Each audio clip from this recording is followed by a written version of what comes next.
Hi guys, today I'm going to touch on something that I mentioned in the last video. I talked about how I like to hold on to my stocks for a long time, and I like to buy good companies that everybody knows about and everybody knows is most likely going to be profitable every quarter that they have.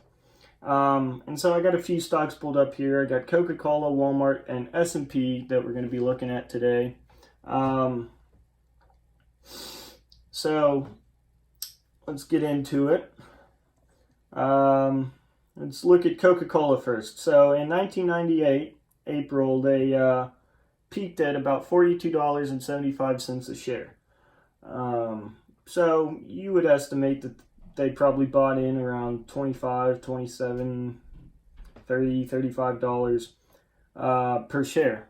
And so if they had sold right here, they would have made, a decent profit, about $10, $20 maybe, depending on when they bought in. And so that's a pretty good profit. But it's unlikely that they sold up here because this is the peak, and so not many people know that that's the peak and that's when they should sell. So they might have thought, oh, well, it's gone down, I should probably sell. And so they would have sold at maybe $30 a share, $20 a share even. So they wouldn't be making much profit at all. But if they had held on to it until today, it's $55, that's 20, 30 bucks a share. And you might be thinking, 30 bucks over 20 years, that's not that good. But then if you take into account the dividends, that's an extra $55 on top of whatever you made. And that's just per share. $55 per share over 20 years, that's a pretty good amount of money. So what you don't want to do is sell down at these dips. You just got to hold on to it, and this is inevitably going to keep going up. As you see, it's going to keep going up as long as you hold on to it for a long time. And I'll show you the dividend history real quick. In 1998, they paid out 18 cents, and it has grown to $1.57 per share, which is a pretty hefty amount of money. And that's every quarter, so that's pretty good. Now we'll look at Walmart real quick. In 1999, they peaked at $69.12. So you could guess that they probably bought in around 40, 50 bucks, anywhere in there. And they would have made a $30 profit if they had sold at the highest point. Now, once they see it go down, they might be thinking, oh, I should sell at 48 and take maybe like $10 profit. But as you can see, 69 in about 10 years, it's back up at the 69.72. About 12, 13 years, it's back up at the 69.72. And then you look at today's stock price, almost $115. And then take into account the dividends, you would have been making $80 a share on top of the appreciation, which would probably be just about the same, $80.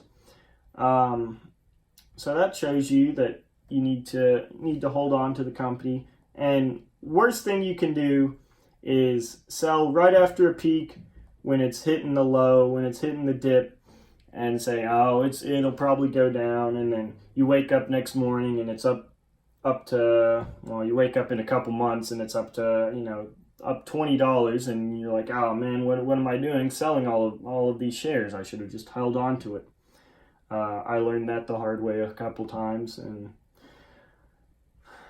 it was rough. Here is the dividend history for Walmart. In 1999, they were paying out 13 cents per share per quarter. And then you go up here and look at today. They paid out, about a month ago, they paid out $2.11 per share. So that's, again, a good amount of money that you can be making just off of dividends. Next, we're going to be looking at the S&P 500. And this tracks basically the entire economy. It's one of the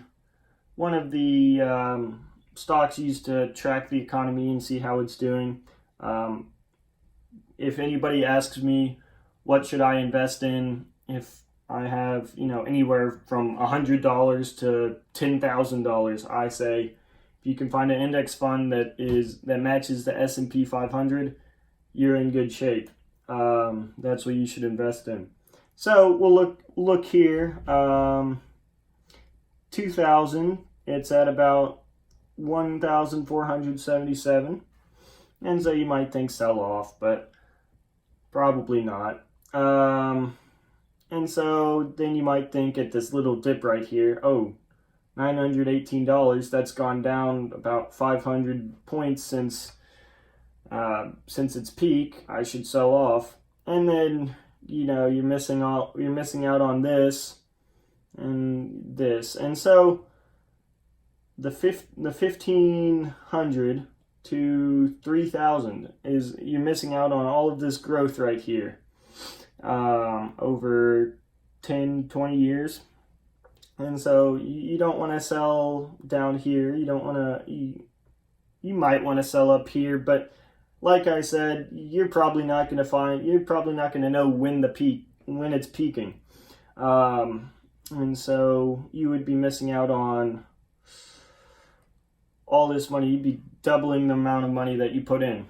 And so this isn't always the case. You shouldn't always hold on to companies, but what I say is hold on to the good companies. And so we'll look at Sears, and if you know anything about Sears, you know that they're a complete train wreck since about 2010. And so you see here, you might have bought in at $20, $25. And so if you had sold at the peak in 2007, you would have made $140.